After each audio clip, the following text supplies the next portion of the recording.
Bom dia, pessoal. Quero agradecer a presença da Maiara, auditora fiscal federal e médica veterinária também, Maiara Pinto, que veio me ajudar a responder algumas perguntas, junto com o Rodrigo, que é fiscal agropecuário federal e zootecnista. Então, a Maiara, ela coordena o GT, o grupo de trabalho que regulamenta os queijos artesanais no MAPA, e o Rodrigo é o coordenador da produção artesanal. Eu agradeço aos dois que vieram ao meu socorro para responder algumas perguntas que eu recebi depois da palestra Tendências na produção e comercialização de queijos artesanais, que eu dei durante o evento da AGL, que é a Associação Gaúcha dos Laticinistas, e como tinha um público bem industrial e como o queijo artesanal é uma coisa que está chamando muita atenção no momento, foram muitas perguntas, agradeço a todo mundo que enviou essas perguntas, porque eu acredito que isso vai ajudar a esclarecer para muita gente que tem dúvidas sobre o que é queijo artesanal hoje. E nós fizemos uma frente de trabalho, a Maiara e o Rodrigo, principalmente, do MAPA, para poder responder essas perguntas. A primeira pergunta, até porque na minha palestra eu falei muito da realidade na França, que é onde eu moro. A primeira pergunta foi se todas as propriedades francesas são livres de tuberculose e brucelose, ou se os produtores todos são obrigados a pasteurizar o leite. Então, sim, felizmente, todas as propriedades francesas são livres de tuberculose e brucelose, que a brucelose, bom, é uma doença que tem ainda uma importância mundial. Poucos países do norte, do centro e do leste da Europa, então a França, a Grã-Bretanha, os países escandinavos, Holanda, Bélgica, Áustria e Suíça. E a gente tem fora da Europa que também são livres de tuberculose e brucelose, o Canadá, o Japão, a Austrália, a Nova Zelândia. Então, dessas duas doenças em ruminantes, né? Então, a França é livre, oficialmente declarada livre de brucelose bovina desde 2005, e ela foi identificada até 2003, mais ou menos, no território francês. Então, por conta disso, né, e de outras políticas públicas, a França permite sim a fabricação de queijo de leite cru, mas é uma fabricação que não tem tanta representatividade assim, não. É mais ou menos 14 a 15% do volume nacional só que são queijos de leite cru, mas entre os queijos de denominação de origem protegida, mais de 90% é de leite cru. Então, essa foi a primeira pergunta, espero ter respondido bem. E eu passo para a próxima pergunta, que como fazer o controle sanitário do queijo, tendo em vista que muitos produtores de leite e queijo podem não ter uma boa qualidade sanitária do leite e nem mantém o queijo no tempo mínimo de maturação para reduzir ou eliminar a carga de micro-organismos patogênicos. Essa pergunta, então, eu passo a bola para a Maiara e para o Rodrigo. Tá, joia. Bom, vamos lá. Bom dia. Então, primeiramente, a gente tem que pontuar que para um produtor que quer comercializar o seu produto, ele tem que, primeiramente, ter um registro junto ao órgão de agricultura, né? Então, ele tem que estar formalizado em algum órgão de agricultura, seja ele municipal, estadual ou federal, né? No caso do queijo artesanal, ele vai ter comercialização interestadual, independente do órgão de agricultura que ele está registrado. E quando ele submete, né, o registro, ele passa por uma avaliação. Ele vai ser verificado pelo aquele serviço se ele tem condições higiênico-sanitárias, de estrutura, instalações, para poder produzir o queijo para comercialização, né? Então, esse é o primeiro ponto. Se ele tem o registro em algum órgão de agricultura, a gente parte daí, né? Então, ele tem condições de produzir um produto que ele possa vender para o consumo. E aí, o segundo ponto depois que ele tem o registro da queijaria, do estabelecimento onde ele vai fazer os queijos, ele tem que registrar o queijo, né? Os queijos que ele produz ali. Então, é o segundo passo. E quando ele faz esse registro, ele tem que descrever para o órgão de agricultura como ele vai fazer isso. Então, o modo de fazer, né, desde lá do ordenho até a hora que ele vai expedir o produto ao consumo. E nisso ele vai especificar também o tempo de maturação daquele queijo. Isso ele precisa ser aprovado, né? Isso aí varia de órgãos de agricultura para órgãos de agricultura, então eu não vou falar aqui da situação de como é no SIN, como é no CIA, eu posso falar do CIF, né? O CIF, por exemplo, a gente já tem uma simplificação de registro, os queijos que já têm regulamentos técnicos próprios, eles têm aprovação prévia, né? É só colocar lá no sistema do Ministério que ele é aprovado. Já aqueles queijos que ainda não têm regulamentação própria, ele precisa de uma aprovação prévia, mas isso é no âmbito do CIF, né? Então, o que a gente precisa colocar é que, se ele está formalizado, ele está registrado, ele está cumprindo com as regras higiênico-sanitárias daquele órgão de agricultura, né? Então, ele é seguro ao consumo. E após ele estar formalizado, ele vai continuar sendo verificado, né? Por esses órgãos de agricultura no âmbito da produção e pelos órgãos de vigilância sanitária no comércio. Sim. E tem uma periodicidade para essa verificação? Aí também vai depender do que o serviço oficial definiu, né? Sim. Por exemplo, o CIF, ele tem um critério de avaliação de risco, né? Para cada estabelecimento. Então, a gente tem que, primeiramente, verificar o porte do estabelecimento, a gente verifica o histórico, por exemplo, de denúncia, de risco, a resultado de análise laboratorial daquele produto, desvios que ele possa ter, histórico de maneira geral, qual é o tipo de produto que ele faz. Então, um produto que tem um pouco mais de risco, ele vai ter, vai pesar mais nessa avaliação de risco, e a partir de uma fórmula que a gente tem isso no CIF, né, a gente faz uma fórmula de acordo com essa categorização que eu coloquei aqui agora, e aí a gente vai estabelecer uma frequência mínima de fiscalização. No caso do CIF, ela pode ser quinzenal para aquele estabelecimento que tem mais risco, bimestral, semestral ou anual. Então, tudo vai depender dessa avaliação de risco que é feita. Mas isso no âmbito federal, tá, gente? Então, assim, sendo parte dos pressupostos que o CIO e o SIM são livres para estabelecer a frequência deles, de acordo com o critério deles. Entendi. A próxima pergunta é para o Rodrigo. Como garantir a qualidade do queijo artesanal no Brasil, tendo em vista a grande dificuldade de pequenos produtores brasileiros em toda a cadeia produtiva, e começa pela sanidade dos rebanhos, que foi a primeira questão que a gente falou aqui, a questão da tuberculose e brucelose. Perfeito. É importante, deve sempre partir do pressuposto que a responsabilidade sanitária de qualquer produto que está sendo comercializado é de quem produz e de quem está comercializando. Então, o Ministério, o Estado, ele tenta normatizar, ele normatiza, ele cria políticas públicas de apoio, mas sempre para dar o apoio a quem está comercializando. As normas do Ministério da Agricultura e dos estados e dos municípios, eles trazem ali os critérios mínimos que devem ser atendidos, sejam eles sanitários, estruturais, e o produtor ele precisa observar o que está sendo estabelecido pelo Estado e atender para conseguir o registro das suas queijarias ou de seus estabelecimentos. Além disso, o Estado também participa com políticas públicas de fomento para apoiar e ajudar os produtores a atenderem aquela norma. Então, o Estado não simplesmente estabelece a norma e cumpra-se. Nós ainda temos políticas públicas de fomento para ajudar os produtores, esclarecer os produtores em relação a quais são as normas, como eles devem cumprir essas normas e realmente de ensinar o produtor quais seriam as formas mais adequadas de boas práticas de bem-estar animal que eles devem atender e devem observar. Claro, o Estado ainda precisa de políticas públicas mais concisas, principalmente com as questões sanitárias focadas em zoonoses, porque ainda, quando a gente pensa nessa realidade desses produtores pequenos, familiares, que muitas vezes são carentes de informação, a gente precisa de políticas mais focadas, mais orientadas, inclusive com pagamento pelo rebanho, ou não pagamento, mas realmente garantir que aquele produtor não teria prejuízo no abate dos seus animais quando eles forem positivos e tentar sanear o rebanho brasileiro, que ainda, diante dessas zoonoses, tem muito a se fazer. Ainda mais pensando na realidade de produção de queijo a partir de leite cru. Rodrigo, a questão de zoonose, que realmente é uma grande preocupação junto aos consumidores,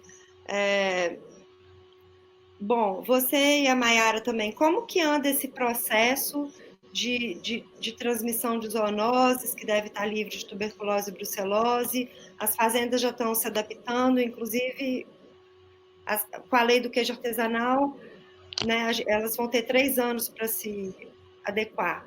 A Maiara talvez que vai me responder sobre isso, então, né?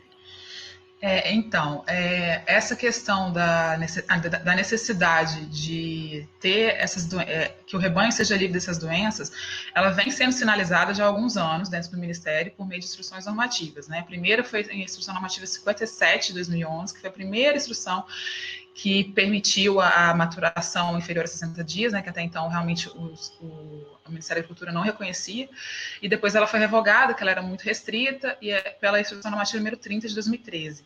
Lá já se colocava essa necessidade de que as propriedades deveriam ser livres de brucelose e tuberculose ou controladas em até 3 anos, então um prazo, né, para que eles realmente fizessem essa regularização.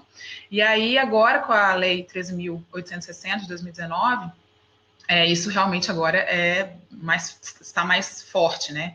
Mais claro que aquelas produtores que querem fazer queijo a partir de leite cru têm que estar com a propriedade livre dessas duas doenças, até 2022, porque a lei, o artigo 6º dessa lei, ela traz um prazo também de 3 anos, né? E é um prazo que é considerado adequado, porque as propriedades elas precisam realmente começar a fazer os testes, aí faz os testes, elimina os positivos, depois faz outros testes, faz o saneamento do rebanho, né, que é exatamente ir fazendo a eliminação dos casos positivos e retestando até que você tenha a propriedade totalmente livre. Esse é um processo que vai, como o Rodrigo comentou, gera custos, né, então a gente precisa que isso seja uma política pública robusta, né, nesse ponto, e infelizmente a gente ainda não tem observado um avanço, porque esse interesse ele tem que ser do produtor, né, se ele tem a regra ali estabelecida e está dizendo que a partir de tal data você só pode continuar produzindo queijo a partir de uma propriedade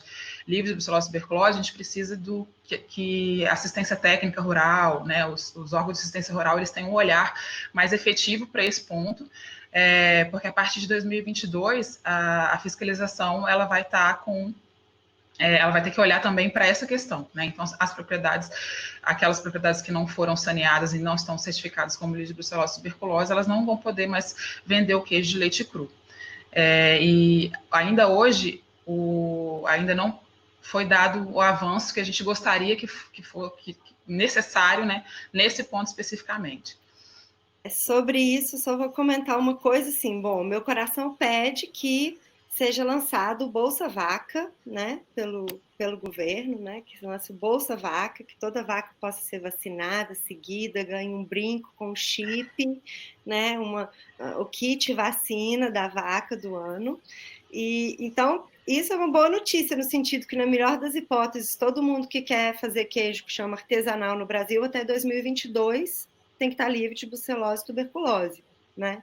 Então, Isso. todo mundo que quer chamar queijo artesanal, independente de qual que seja a vontade do estado ou do município que está fazendo o acompanhamento sanitário desse produtor, eles têm que ter consciência que até 2022 tem que ser livre. Uhum. Mas a gente sabe que por todas as dificuldades que passa o nosso Brasil e tudo, bom, talvez isso ainda seja revisto ou se dê mais um prazo, né? Porque a gente sabe que as políticas públicas também não acompanham, a não sei que seja lançado o Bolsa Vaca, ou não sei se é muito o estilo desse governo atual, poderia ser, por exemplo, uma liga neoliberal de industriais do leite que vão ajudar, fazer programas de política pública para ajudar os produtores de queijo artesanal, né? Isso seria uma coisa boa. Aqui na França, por exemplo, a Maison du Lait, que agrega todos os produtores artesanais industriais, cada litro de leite que sai de uma vaca vai alguns centavos para essa Maison du Lait, que é a casa do leite,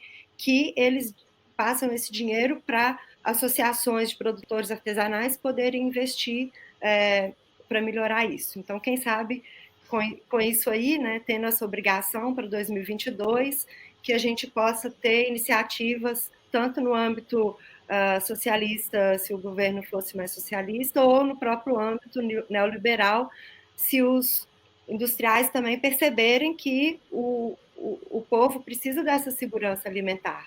E precisa ter queijo de todo jeito. E tem público para queijo industrial e artesanal. Claro. Né? Posso só complementar aqui rapidinho? Que, no caso, aqui no Brasil, os fundos, essa questão A gente tem alguns pontos nevrálgicos, né, nesse assunto.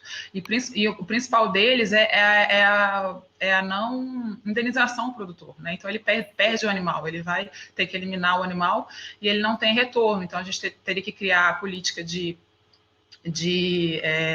os fundos indenizatórios, que aí isso é uma coisa que isso é independente, né? Cada estado ele tem um tipo de fundo, tem fundo que é privado, tem fundo que é público-privado, tem estado que tem fundo, mas não indeniza. Então, tem essas coisas que talvez tenha que ser melhor regulamentado, tem que ser melhor estudado para ver, porque, principalmente naqueles estados que têm grande expressão, né, dos queijos artesanais, e é importante pontuar que esse artigo ele é específico para queijo de leite cru, tá? Então, se tiver queijo artesanal sendo elaborado com leite pasteurizado, ele não precisa atender essa questão da propriedade livre. É só para queijo produzido com leite cru, né? Que daí o risco é maior. Mas aí todos os queijos da canastra, todos os queijos que são indicação geográfica, que obrigam o leite cru, porque o colonial pode ser pasteurizado ou cru, né? Depois a gente vai falar do colonial, mas enfim. Bom, em relação à questão microbiológica, todo mundo fala que questão microbiológica, todo mundo já pensa em patogênico, né? É muito difícil a gente falar questão microbiológica, a gente pensar nos bons micróbios que estão ali para deixar a gente com o intestino melhor, mais hidratado, o cérebro funcionando melhor, enfim. Mas em relação aos patogênicos, quais que são as análises de qualidade do leite, do queijo, para a produção de queijo artesanal? E como certificar que o leite é adequado para a produção de queijo? Quais são as análises de qualidade que poderiam garantir que não vai ter uma infecção alimentar, por exemplo? Bom, no Brasil a gente não tem distinção, né, entre os critérios microbiológicos de queijo de leite cru e de queijo pasteurizado. O que define os critérios microbiológicos vai ser com base no percentual de umidade daquele queijo. Então, os queijos são divididos em faixas de umidade, e quem estabelece isso é a Portaria 146 de 96, que é uma portaria internalizada do Mercosul, então todos os países do Mercosul seguem essa portaria. E ali ela estabelece, de acordo são 5 faixas, né? Baixa umidade, média umidade, alta umidade, muito alta umidade e muito alta umidade com bactérias láticas viáveis, que, por exemplo, é o caso dos queijos artesanais, né? Então, ele estabelece essas diferenças com base na umidade, porque, de qualquer forma, a segurança ela tem que ser a mesma, né, ao consumo. Então é esse o critério que é estabelecido. E, assim, o que a gente vai verificar? Na verdade, a Instrução Normativa 73 de 2019, ela estabelece já alguns critérios de controle desse leite, né? Então, um leite que é matéria-prima para a produção desse queijo artesanal, ele também tem que ser avaliado pela Rede Brasileira de Qualidade do Leite, assim como todos os outros produtores que entregam leite para estabelecimentos industriais, né? Tem que mandar uma análise mensal, no caso de queijarias que recebem leite de várias propriedades, e no caso, quando é leite da própria propriedade, essa frequência ela é menor, ela é uma vez a cada 3 meses. E essa análise, ela vai nos dizer como está, né, o leite em relação à composição centesimal, ou seja, o nível de gordura e proteína, né, sólidos desse leite, a contagem bacteriana, que vai nos dar o retorno sobre a higiene, né, da ordenha, do processo anterior, e a contagem de células somáticas, que nos dá o indício da sanidade da glândula mamária e o nível de mastite que tem que estar acontecendo naquela propriedade. Então, existem, sim, algumas critérios, né, para esse leite. E aí, para além desse critério que eu coloquei da portaria 146, a Anvisa também estabeleceu um critério a mais, pela Instrução Normativa 60 de 2019, que é a revisão da RDC 12 de 2001, que estabelece critério microbiológico para diversos tipos de alimentos, não só de origem animal. Mas ali, para a parte nossa que a gente está conversando aqui de queijos, ele criou mais o critério de enterotoxina estafilocócica. Então, além dos critérios que a gente vai ter nessa portaria 146, que aí, no caso, a Listeria, Salmonella, coliformes totais, coliformes termotolerantes e Staphylococcus aureus, as vigilâncias sanitárias, elas vão também, quando forem fazer as suas coletas, passar a também avaliar enterotoxina estafilocócica em queijos. Que é o que eles chamam de STEC aqui na Europa. Não. STEC é coli.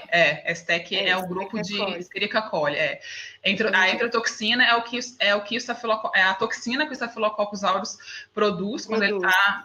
Então, e aí, pelos critérios da Anvisa, vai se procurar a toxina já no queijo. O critério que a gente tem no Ministério é ainda de fazer contagem do Staphylococcus aureus, né? Sim. E aí o comércio vai procurar a toxina. Comércio que eu digo é porque a vigilância trabalha em âmbito de comércio. Então, e isso vai passar a valer a partir de dezembro desse ano, que a IN foi publicada em dezembro de 2019, 12 meses para vigência. Então, no final desse ano, a partir do ano que vem, né, vai passar a valer também esse critério de enterotoxina aqui no Brasil para queijos. E queijo geral, não só de artesanal. Queijo. Todo queijo, qualquer queijo. E não só queijo, doce de leite também. Mas enfim, estou falando de queijo, todo mundo. Vou me ater ao queijo. Mas a vigilância sanitária tem uma rede de laboratórios boa para poder fazer exame dessa enterotoxina, porque são exames caros, né? Eu sei que são... A vigilância já tem alguns LACENs que fazem, né? Por exemplo, em Minas Gerais, a Ezequiel Dias eu sei que faz. Em outros estados, eu não sei dizer, mas eles estabeleceram, talvez esse prazo de 12 meses seja até para essa questão de adequação, não só da enterotoxina, mas também de outros diversos outros critérios que possam ter sido colocados ali. E aí eles vão fazer nos laboratórios deles, oficiais, né? E aí o Ministério, a gente também está procurando que os nossos laboratórios federais também validem a metodologia de genotoxina. Hoje o Ministério ainda não tem metodologia para enterotoxina, mas a rede da saúde, né, a rede das vigilâncias já tem alguns laboratórios, sim. E no caso, esse exame, então, por exemplo, é a vigilância só que vai fazer, não tem nada a ver com o produtor. O produtor não tem que preocupar na cabeça com mais um exame. Né? Esse é um exame que vai ser feito na questão da fiscalização da vigilância sanitária dos mercados consumidores. Produtor, mas todo produtor, no caso de leite cru, tem que ter os exames que você falou antes, de 3 em 3 meses. Isso. É isso, né? Isso. O exame da água, microbiológicos, exames físico-químicos, né? E, claro, tá em dia com o dossiê de todas as vacas e zoonoses, etc. Né? Isso que eu tô falando de enterotoxina, os critérios da portaria é verificação oficial, né? É vigilância e Ministério. Sim. E Secretaria de Agricultura. Débora, eu fiquei... Fala. Só complementando, é importante frisar que para queijo de leite cru, nós temos que pensar nas duas realidades, assim como para agroindústrias, que seriam aqueles produtores que fabricam queijo a partir do seu leite, somente do seu leite. E existem outros produtores que compram leite de outros produtores. Sim. Então, para esses casos, o rigor de análise é maior, é bem semelhante a uma indústria de pequeno porte, a uma assim. Já para os produtores que produzem somente com leite da própria propriedade, esse rigor ou a frequência é menor. Então, temos as duas realidades mesmo para o queijo artesanal. Sim, mas isso fica a critério do Estado, né? Na verdade, né? Essa frequência do que é cobrado dos produtores artesanais. Isso está na IN 73 já, né? É para todo mundo. É para todo mundo. Entendi. Uma pessoa quer saber, Maiara, sobre queijo maturado no vinho. Ele pode ser feito na indústria, no artesanal? Como que é a questão de validar um ingrediente a mais como vinho? Bom, então, a fiscalização não vai interferir na tecnologia de produção daquele queijo, desde que não interfira no controle de sanidade daquele produto. Então, se o queijo, o modo de fazer dele é maturar no vinho, ele vai submeter esse produto, né, a registro, como eu comentei antes. O órgão de agricultura ele vai avaliar e se tiver de acordo, se isso não implicar em nada em relação à qualidade e sanidade daquele produto final, não tem problema, não tem por que ter restrição, a gente não vai interferir na tecnologia do produto. Né, a gente olha do ponto de vista higiênico-sanitário e que não interfere na identidade. Então, por exemplo, um queijo que ele tem a identidade X, a gente não pode permitir que se varie a identidade dele, né? Que é o caso do Regulamento Técnico de Identidade e Qualidade que fecha isso. Mas se a identidade dele é ser maturado no vinho, né, a gente não interfere nisso. Sim. E a questão dos mofos? Então, os mofos eles têm que ser informados, né, na lista de ingredientes. Então, tem que se fazer uma avaliação de quais são os mofos, né, os tipos de mofos que são utilizados na maturação desses queijos, e eles têm que constar na lista de ingredientes, porque tem que ser informado ao consumidor. No caso dos fermentos que os produtores usam, que são fermentos nativos, que não são mofos que são vendidos na indústria do mofo, por exemplo, na indústria de culturas lácticas e mofos que a gente pode colocar no queijo. Nesse caso, na hora de fazer o protocolo para regulamentar o produto, ele tem que ser informado. Sim. Então, por exemplo, na Serra da Canastra, que já utiliza o pingo, isso já está regulamentado porque é uma indicação geográfica. Uhum. Mas outras regiões que quiserem validar seus mofos, elas têm que fazer um estudo e apresentar e validar seu mofo e constar o nome dessas bactérias no queijo? Sim, eles têm que... Por exemplo, a gente pode fazer uma correlação com leites fermentados, né? Se for olhar na rotulagem de leites fermentados e iogurtes, você tem ali constando fermento lático, né? E a legislação determina qual é o fermento. Então, no caso dos queijos, a gente teria que identificar qual é o fermento que está sendo utilizado para poder fazer o registro. Ele pode ser escrito como fermento lácteo e no memorial de fabricação você definir o que é o fermento, de que é feito, né? Enfim. Então, esse memorial de fabricação é parte disso que precisa para ter um protocolo de existir um novo queijo. Então. Isso, ele precisa ser aprovado. Uhum. O produtor ele vai poder registrar diretamente, entrar na internet e registrar um novo queijo, se ele quiser, por exemplo? Vai acontecer isso? Essa parte é até um assunto que a gente está discutindo no âmbito do grupo de trabalho, né? A Lei 13.860 do queijo artesanal, ela estabelece no artigo 4º, passa para o Poder Público Federal, né? No caso nosso lá no Ministério, que a gente tem que criar os protocolos de elaboração. E aí esse grupo de trabalho, que o Rodrigo participa também, a gente está junto construindo o que seria esse protocolo, porque a gente entende que não vai caber ao Ministério criar RTQ de todos os queijos artesanais do Brasil, né? Então, a gente vai criar as regras mínimas que cada estado vai ter que considerar para poder fazer o seu protocolo daquele queijo. Então, tem alguns queijos que já tem, né? Por exemplo, esses que têm indicação geográfica, eles já têm o regulamento de uso, né? Então, eles já estão mais ou menos padronizados. Mas essa instrução complementar, que deve sair até o fim do ano, ela vai dizer o que cada estado vai fazer. Então, é o estado que vai estabelecer os seus regulamentos técnicos com base nos queijos artesanais que tem naquele estado.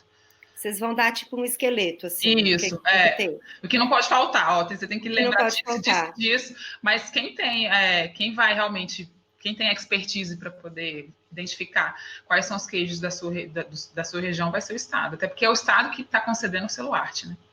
Entendi. E aí, nesse caso, o que a gente pode dizer que seriam, linhas gerais, por exemplo, desse esqueleto que deve ter? Então, eu imagino que deve ter que ter a descrição da receita muito bem explicadinha, né? A questão de exames que comprovem a sanidade dessa receita ou que determine faixa de umidade para poder liberar em relação a dias de maturação. Talvez seja isso também, né?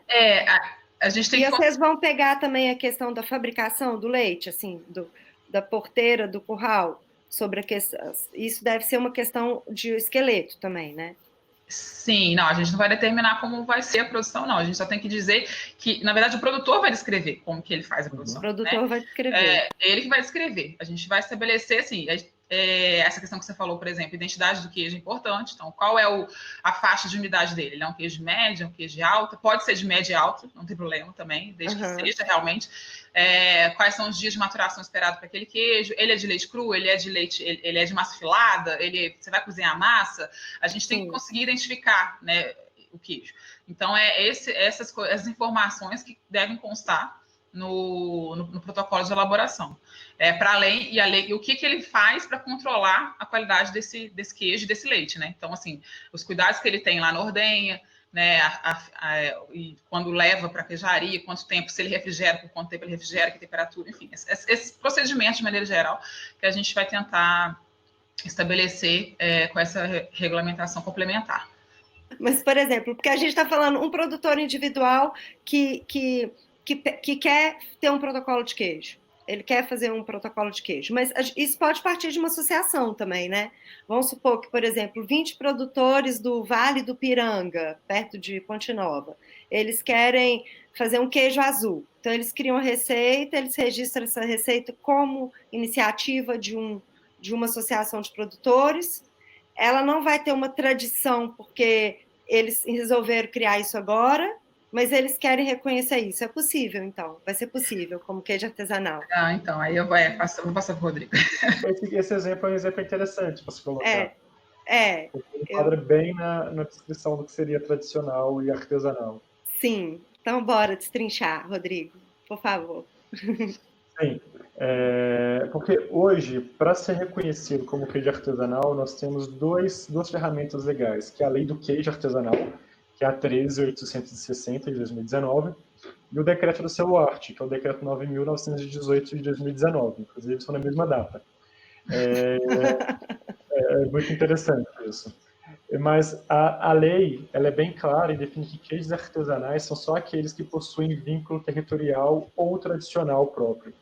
Então, hoje, um queijo inovador, um queijo diferente, que foi criado a partir da iniciativa de uma associação com interesse de comercializar, ele deve seguir a lei, a regra geral para produtos de origem animal, que é a 1283, de 50.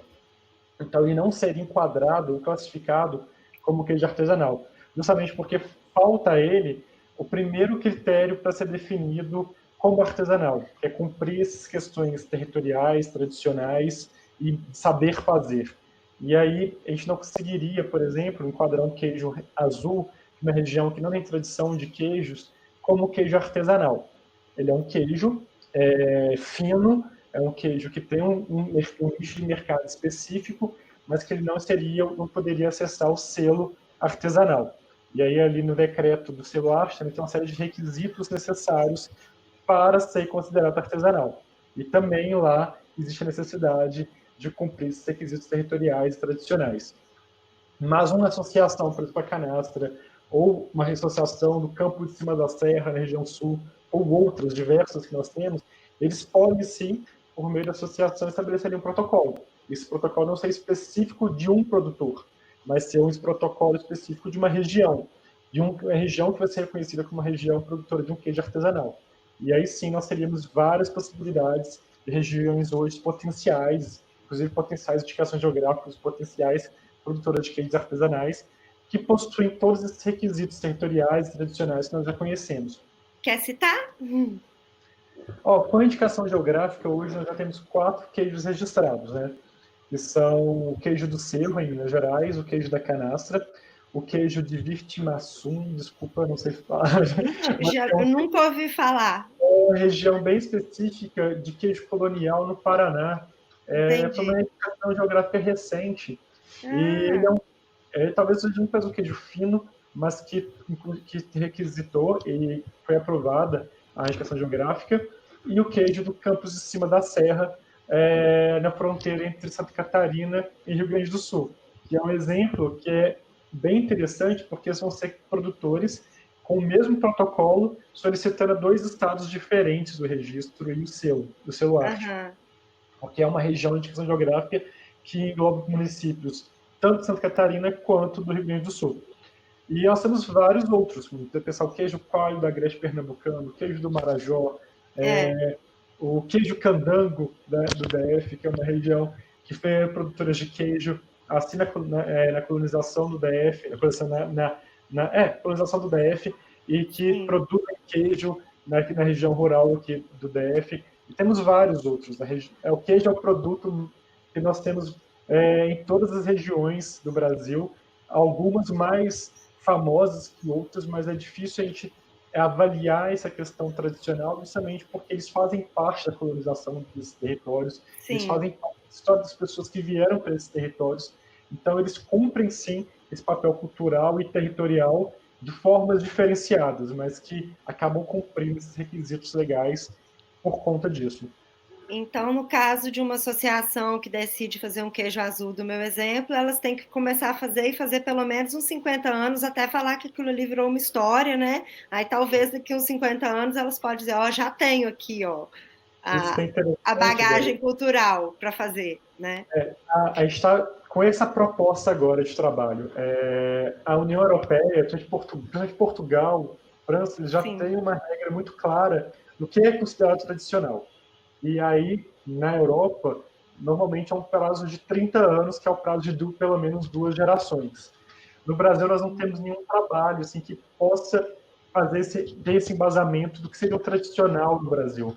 E a gente está propondo isso em parceria com algumas instituições de pesquisa, academia, com a universidade, Embrapa, para a gente trabalhar justamente nesses conceitos que, para a gente está entendendo que é o principal papel do CELARCH. A gente estava muito focado nas questões de boas práticas agropecuárias, mas que muitas vezes elas não se enquadram para alguns produtos. Mas esse é um item que se enquadra para todos os produtos tradicionais e artesanais brasileiros. E é um item que a gente carece ainda de estudo e de regulamento sobre ele. Então, a gente está propondo esse trabalho em conjunto com a academia para termos esse embasamento no Brasil do que seria o produto tradicional e artesanal. E o que seria, de fato, esse vínculo territorial. Esse vínculo é muito importante hoje em dia, a gente saber onde a gente está ancorado, né? Cada um, com certeza. Como o produtor pode estar avaliando a vida útil e a qualidade do queijo, considerando a variedade e a diversidade microbiana, ou seja, um queijo não padronizado? A pergunta continua um pouco o que você já falou, Maiara, sobre a questão dos mofos e culturas lácteas, enfim, quando isso é mais nativo, quando não é uma cultura láctea do comércio, como a gente vai avaliar isso tudo? Bom, então, como eu já comentei, quando o produtor ele tem o registro, ele vai do queijo, ele indicou ali o protocolo de elaboração, né? O que ele vai fazer, o modo de fazer dele. Apesar de ser importante manter a singularidade, isso é uma coisa que identifica muito artesanal, ele tem uma faixa ali de padrão, né? Entre aspas, que ele tem que seguir para não fugir desse memorial que ele estabeleceu, né? Então, ele tem que ir acompanhando, por exemplo, de acordo com, no caso da indústria, os estabelecimentos, eles são até obrigados a manter, e o produtor também é interessante que também faça isso, manter uma peça que seja de cada lote como um shelf life, que a gente chama, né? Vida de prateleira. Então, ele vai acompanhando ali aquela produção ao longo da sua vida de prateleira. A partir do momento que ele já entendeu a sua produção, ele consegue estabelecer o tempo adequado de cada etapa, né? Para não fugir, mas de forma que ele não fuja muito do que está descrito no seu memorial de fabricação. Tá? A gente reconhece a singularidade, mas ele não pode, por exemplo, se um queijo é de média umidade, ele não pode expedir esse queijo já ainda dessorando, né? Com muita alta umidade. Então, ele tem que se manter de acordo com o que ele estabeleceu ali para fazer o queijo. Seria mais ou menos isso. E existe uma tolerânciazinha, por exemplo, do inverno para o verão? Olha, na legislação não tem essa previsão, né? Mas se no momento dele estabelecer o registro, ele colocar isso, existe uma variabilidade climática, a gente sabe que tem em algumas regiões, principalmente os queijos. Entendi. Né? Aí vai caber ao órgão de agricultura estabelecer, mas aí também é uma coisa que é um pouco etéreo, né? Tipo assim, agora no verão meu queijo pode ser de tal umidade, porque desde que você tenha a informação adequada ao consumidor, eu não vejo muito problema, mas ele tem que se ater a uma variabilidade limite ali entre... Então, uma boa ideia é fazer o rótulo do verão e o rótulo do inverno, por exemplo, né? Pode ser. Que vai falar... Se o produto dele varia de acordo com o tempo, ele tem que... A única coisa que ele pode fazer realmente é indicar para o consumidor. Legal. Então, a próxima pergunta, bom, a lei brasileira, a pessoa está afirmando, não permite o uso de leite cru. Isso é falso, né? Permite. Mas, para adequar a queijaria, eu preciso de pasteurizar, tem como produzir queijo de leite cru hoje, no Brasil, Maiara? Então, é importante a gente pontuar que, assim, no Brasil não é proibido, né? Primeira coisa. Mas também esse assunto queijo artesanal ficou muito atrelado a queijo artesanal de leite cru, a queijo de leite cru. Porque no Brasil, a grande maioria é de leite cru. Mas o queijo artesanal, ele não precisa ser de leite cru. Tá? Então, esse é o primeiro ponto. Porque misturou-se muito essa ideia aqui no Brasil. Eu quero fazer queijo artesanal, então eu vou fazer queijo de leite cru. Não. É porque quem tem tradição na produção de queijo artesanal ou fazia com leite cru, tá? Então, essas duas coisas a gente tem que separar. Então, se você quer fazer queijo, se existe um queijo artesanal, né, que quer fazer, né, que tem que ter a tradição colocada na lei, ele não é feito de leite cru, você pode pasteurizar o leite ou cozinhar, ou então até de leite cru, mas se você cozinha a massa, você fila o queijo, você tem uma etapa ali que bote uma barreira. Mas não necessariamente você, para produzir queijo artesanal no Brasil, você precisa fazer o de leite cru. Você tem que respeitar a identidade daquele queijo artesanal. Se ele é de leite cru, você vai fazer e vai seguir as regras que a legislação sanitária estabelece. É permitido, mas você tem que seguir o decreto do Celuarte, a lei do queijo artesanal, a IN 73, 2019, tem regras sanitárias a serem estabelecidas, a serem cumpridas para quem faz queijo de leite cru, mas não é proibido. Agora, para a indústria, é só depois de 60 dias, né? Para quem tem CIF. Se uma indústria quiser, porque, por exemplo, a Pardinho Artesanal, eles preferiram se registrar com o CIF e eles fazem leite cru, com leite da própria fazenda. Mas para uma indústria fazer artesanal, pode. Uma indústria fazer leite cru pode, só que tem que esperar 60 dias, né? Na verdade, não tem a ver com a instância, né? Por exemplo, um produtor de queijo do queijo canaça, ele pode ter CIF, né? Tem a ver com a identidade do queijo. E aí, no caso de indústria de laticínios, a lei trouxe um veto em relação à indústria de laticínios. A lei 13.860 estabelece que não pode fazer queijo artesanal em indústria de laticínios. Não, mas queijo de leite cru, sem ter o rótulo artesanal. Sim, aí ele segue a regra da portaria 146, que estabelece a maturação de 60 dias. De 60 dias. Isso. É isso. Mas aí que tá. Eu tenho que ficar claro o seguinte: você pode ter um queijo artesanal em qualquer instância de inspeção. Então, você pode ter uma queijaria que vai fazer queijo cifado, e aí ele pode fazer queijo leite cru. A maturação pode ser inferior a 60 dias, desde que você tenha reconhecimento de que a maturação inferior é seguro, isso está no RISPOA, decreto 9.003 de 2017, né? E ele vai ter que atender a lei do queijo artesanal, se for artesanal, tá? Então, a gente tem que desmistificar um pouco que o CIF é só a indústria, né? O CIF não é só a indústria. É importante isso para as pessoas correrem atrás, porque para exportar precisa de CIF, né? Isso. Quem quiser exportar tem que vir com... Tem que ter CIF. Rodrigo, você pode nos falar sobre a situação do queijo colonial enquanto queijo artesanal, por favor? Sim. O queijo colonial, ele cumpre claramente os requisitos de produção artesanal. Na verdade, são vários queijos coloniais. É difícil falar o queijo colonial, porque ele está vinculado à ocupação do território da região sul, principalmente Santa Catarina, Rio Grande do Sul, mas também Paraná. E tem vários tipos diferentes de queijos coloniais. Então, na mesma região, nós podemos encontrar queijos coloniais redondos, retangulares, feitos com processos muitas vezes semelhantes, mas que seria difícil enquadrar o produto final como o mesmo queijo. E aí eu posso citar novamente o exemplo do queijo dos Campos de Cima da Serra, que é uma indicação geográfica, é um queijo artesanal reconhecido. Mas lá é queijo serrano, não? Mas é um queijo colonial serrano. Então, por isso que eu estou falando, são vários tipos de queijos coloniais. É o queijo colonial serrano. Então, o próprio queijo de Virtimaçum é o queijo da colônia de Virtimaçum. Então, são vários queijos coloniais, muitas vezes vinculados à colônia na qual ele foi criado. E é interessante que esses queijos, normalmente, eles estão vinculados à questão de alto consumo dessas colônias, dessas famílias. Normalmente eram produzidos pelas mulheres, com excedente do leite, ou com leite que era retirado no dia, porque não tinha uma ou duas vacas somente, e que cumprem claramente essa questão histórica, tradicional e territorial. Então é um queijo artesanal, claramente artesanal, que pode ser produzido com leite cru ou com leite pasteurizado. Da mesma forma que a Mara já colocou, não é necessário ser leite cru para ser artesanal. Então nós podemos ter queijos de leite cru que não são artesanais, porque não cumprem os outros requisitos, como ter questão territorial e tradicional claramente reconhecida. Ok. Rodrigo, o que classifica um queijo como artesanal do Brasil? Ou seja, para ser chamado de artesanal, o que esse queijo tem que ter ou ser?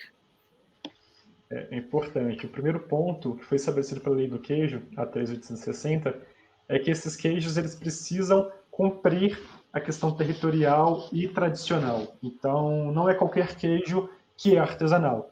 São somente aqueles que têm esse vínculo territorial e tradicional reconhecido pelos estados. Então, ele tem uma variedade de queijos. Pode parecer muito restritivo, mas mesmo assim nós temos uma variedade de queijos brasileiros que cumprem claramente esse requisito. E, além disso, esses queijos precisam cumprir o que é estabelecido pelo Decreto 9.918, de 2019, que é o decreto do selo arte. E ali tem requisitos de produção artesanal.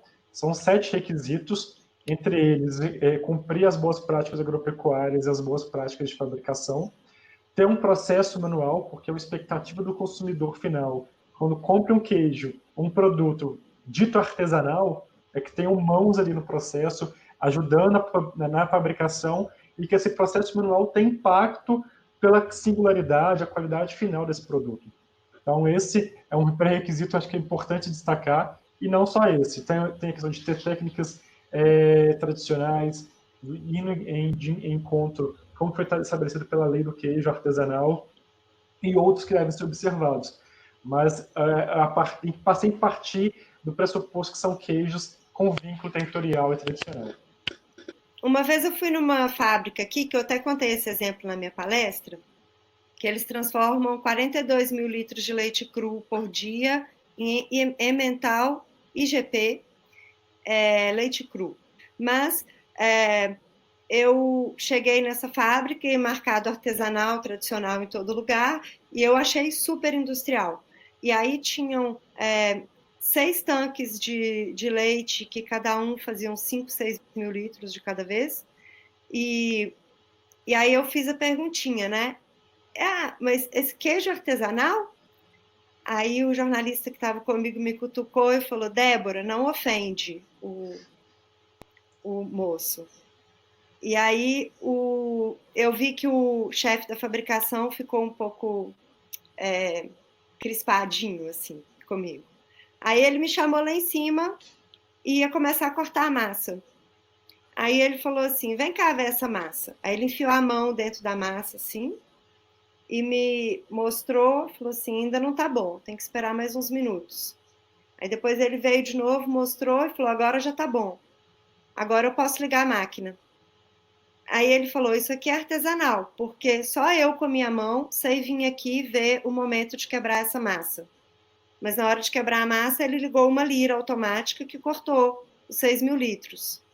Então, por exemplo, uma questão bem prática, usar uma lira automática cortando um tanquezinho, sei lá, de 2 mil litros, de 3 mil litros, vai ser artesanal? Vai. Vai? Pode. Porque é justamente no mesmo sentido que colocaram. E aí os requisitos do decreto eles são claros. Precisa existir processo manual naquelas etapas que garantem a qualidade final do produto, não necessariamente em todas as etapas. Entendi. E aí no queijo, tem uma etapa que realmente o que define ali que ele vai ser artesanal é verificar se aquele ponto da massa é o adequado. E aí justamente onde tem mãos. E quando nós fizemos o decreto, né, no GT, a gente não colocou em momento nenhum limitações de quantidade. A gente conhece o queijo produzido do Cerrado Mineiro, que são produzidos 2, 3 mil litros por dia, de processação de 2, 3 mil litros de queijo por dia, e assim, artesanal, estrito senso, com mãos em todo o processo. Mas, o Euler Braga, na granja leiteira do Euler Braga, 12 mil litros por dia de queijo prensado à mão. Mas a gente não quer inviabilizar a inovação no processo. O que a gente não pode ter, assim, por conta dos vínculos territoriais que são colocados pela lei, pelo decreto, é um queijo completamente diferente, sem cumprir esse requisito. O Socol mesmo, que saindo do mundo dos queijos, no Espírito Santo, boa parte dele hoje é feito processado. Mas a maturação dele, a verificação do ponto de maturação é feito com mãos. E aí a gente foi na agroindústria... Nenhuma máquina vai conseguir fazer isso. Uma máquina vai conseguir reproduzir. Então, é possível sim. Eu acho que talvez de alguma forma, pode frustrar o consumidor, nesse exemplo que foi dado da França, justamente Sim. por conta da quantidade de volume produzido.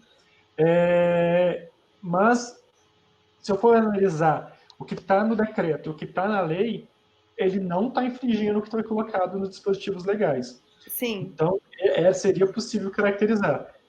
E um dos requisitos é justamente esse. Acho que talvez é o requisito mais importante dos 7 requisitos do decreto. Colocar a mão na massa e ver. Processos manuais em processos que têm impacto na qualidade final do produto. Sim. Então, eu posso colocar uma prensa automatizada, eu posso ter uma lira automatizada, mas naqueles momentos que realmente tem impacto na definição da qualidade daquele produto, no ponto da massa, ou até mesmo no toalete do queijo, no ponto final, precisa de ter mãos. Então, as mãos são necessárias no processo. Não, mas é muito rico não negar também a tecnologia, porque se for assim, né, mulher, quando vai parir, vai usar anestesia, que tem que parir artesanal, ou, não vão usar eletricidade também não, porque é uma coisa inventada. Enfim, eu acho até porque a gente tem que pensar que hoje em dia tem ainda um êxodo rural muito grande, porque o trabalho no campo é muito penoso para fazer. E se a gente pode aliviar o trabalho desses artesãos, né, se o cara não vai ter que ter uma ler, uma coisa de tanto prensar queijo, se ele pode usar uma prensa, né, se ele não tem que ficar ali mexendo a massa 1 hora, que ele pode pôr uma mexedura automática, que ele vai estar vigiando se está mexendo legal e tudo, a gente tem que, né? Eu acho que eu queria só complementar, que na verdade eu acho que o grande lance do queijo artesanal, para além dessa questão do manual, porque esse procedimento, por exemplo, de lira automática e do mestre queijeiro avaliando a massa, isso também acontece em indústria de laticínios, normal, pequena. Sim, né? Normal. Mas eu acho que o que é importante adicionar na questão da linha do artesanal também é esse vínculo que a gente está falando, o vínculo cultural, social, tradicional, né? Esse é o grande lance. Então, a questão da etapa manual ela é importantíssima, né? Até porque é artesão, né? Artesanal vem disso, mas que a gente tem que tentar valorizar esse ponto porque senão ele fica muito próximo ao industrial. E aí o industrial fala, por que você está permitindo que aqui ele seja considerado, botar um selo arte para ele e eu não posso, né? Então, a gente tem que trazer essa questão do cultural, regional e tradicional também. É isso que vai fazer a diferença, então, no Brasil. Uhum. Na verdade, eu acho que isso que vocês estão fazendo no Brasil não tem lugar nenhum no mundo assim, dessa forma. Na França não é feito dessa forma. Na verdade, na França não tem tanto essa dicotomia artesanal industrial. É muito assim, queijo de tradição ou queijo que não é de tradição. Sim. Mas não tem essa coisa industrial artesanal tão dessa forma, igual no Brasil as pessoas se pegam nisso assim, de uma forma... Mas, enfim, né? Cada país... Em outros países também. Portugal também. Portugal eu tive experiência de 2018 e conheci a produção do queijo de São Jorge, que é o primo do canastra, né? Originado do canastra. E, assim, era uma indústria pequena, tio avô. Uma indústria pequena, mas era indústria. Assim, o procedimento era totalmente industrial, mas é muito relacionado a essa questão da tradição, né? O queijo... Da tradição. Do São Jorge é um queijo que tem indicação geográfica, só pode fazer lá na ilha de São Jorge, então toda essa questão da valorização cultural e territorial. Mas o procedimento mesmo, a técnica era industrial. O queijo Comté hoje em dia também, se você vê as máquinas que eles têm lá dentro, você nem fica... eu conheci quando eu fui. Eles têm para tirar a massa do tanque de cobre, né, do caldeirão de cobre, e levar ela para a forma, passa numa máquina que coloca a massa no vácuo dentro da forma. É uma coisa totalmente tecnológica, alta tecnologia futurística, mas é o queijo mais tradicional da França e de leite cru. Então a gente tem que ver essas controvérsias também, né? E é interessante, porque a gente estava focando muito nas boas práticas agropecuárias, nas normativas. E agora, quando a gente vai trabalhar na normativa de carnes, de pescados, a gente percebeu que muitas vezes as boas agropecuárias não vão se aplicar, porque já compram matéria-prima inspecionada e vão processar essa matéria-prima para produzir aquele produto tradicional ali. E a gente percebeu que no texto da 13.680, que é a lei do celular, que inclui o artigo 10A da lei de inspeção, ele fala produtos com vínculo tradicional e territorial e que cumpram as boas práticas agropecuárias de fabricação. Então, partindo direto para as boas práticas agropecuárias de fabricação, a gente estava considerando que o decreto já resolvia, o decreto com os requisitos de produção artesanal resolvia essa questão de vínculo tradicional e territorial. Só que nós percebemos que ele não cumpre esse papel completamente. Ainda tem uma lacuna ali, tanto de conhecimento acadêmico quanto normativo, que a gente não consegue deixar claro para quem está produzindo se é enquadrado ou não ali no decreto do celular. A gente precisa trabalhar justamente nesse ponto, que é trabalhar muito mais nas questões tradicionais e territoriais, óbvio, garantindo ali uma orientação nas boas práticas agropecuárias necessárias para dar qualidade. Para garantir o consumidor, né? Vai ser processada, mas que a gente precisa ter esse norte do que é artesanal mais claro. O decreto ele ajudou, avançou muito, mas a gente não tem isso ainda consolidado. A gente precisa avançar mais ainda nesse trabalho. Desejo muita coragem para vocês em todas essas frentes de trabalho. Rodrigo, como você acha que a gente podia fazer a educação dos consumidores para eles serem mais seletivos em relação à qualidade sanitária do queijo? Essa é uma questão difícil, porque nós trabalhamos aqui desde políticas públicas quanto com iniciativas das próprias associações e produtores em relação a esse tema. Quando a gente pensa em consumidor brasileiro, a gente está falando de um tema que nós trouxemos, importamos da Europa, mas que existe uma diferença muito grande dos consumidores brasileiros e consumidores europeus, desde poder de compra ou até mesmo nível de instrução. Então, a gente carece, assim, de uma política pública mais clara e mais focada a esse grupo de pessoas, aos consumidores, levando para as informações desde a importância das análises oficiais, dos sistemas de inspeções existentes, seja federal, estadual, municipal, dos possíveis riscos sanitários em consumir produtos não inspecionados ou que não observaram essas regras. E além disso, a gente está tratando aqui de produtos realmente que têm algo a mais do que só as questões sanitárias. Essas são importantíssimas. Nós estamos trazendo produtos que estão trazendo valorização para os territórios, está trazendo ali renda e garantia de que as pessoas continuem no campo produzindo e gerando ali muito mais do que um queijo, mas está vendendo também história, tradição e parte daquele território, uma forma de levar aquele território para quem está consumindo nos grandes centros. E aí a gente precisa, sim, pensar numa articulação conjunta de Estado e produtores e associações de produtores para fazer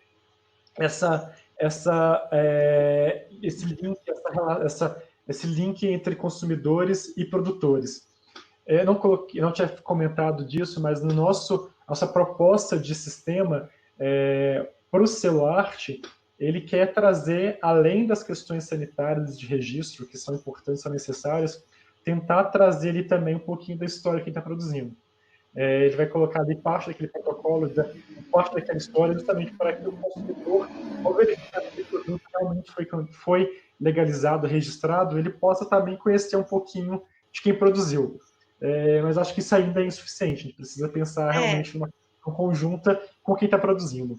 Não, e também eu acho que procurar outras associações, não só de produtores, mas de consumidores. Né? A nossa associação mesmo, Sertão Brás, a gente tem mais de 80 produtores membros, mas a gente tem muitos consumidores também que fazem parte, que acompanham o nosso trabalho. E eu acho que mesmo esse vídeo aqui já é uma forma também de tentar atingir um grande público um pouco para tudo que está acontecendo em relação ao queijo artesanal, para as pessoas darem mais valor e prestarem atenção. Muito pouco tradicionado que o Rodrigo colocou, apenas que a gente tem observado, o Ministério mesmo tem publicado alguns vídeos recentes, a gente participou, eu e o Rodrigo participamos de live mês passado, né, Rodrigo? Mês retrasado, já nem sei mais, sobre o celular, está disponível nos canais oficiais do Ministério, mas a gente sabe que o alcance ainda não é aquele que a gente gostaria, né? Não está o alcance do Ministério da Agricultura, ele é da área rural, agropecuária, claro, mas para o consumidor, de maneira geral, ele ainda não tem essa expertise de vou lá no site do Ministério para poder ver o vídeo, né? Então, aumentar um pouco esse alcance. mas a gente estamos aí para melhorar. E acho que essa ferramenta aqui foi importante também para isso. Mas então, muito obrigada a vocês pela participação hoje e até a próxima. Até a próxima. Bom, obrigada. Bom dia. Bom dia.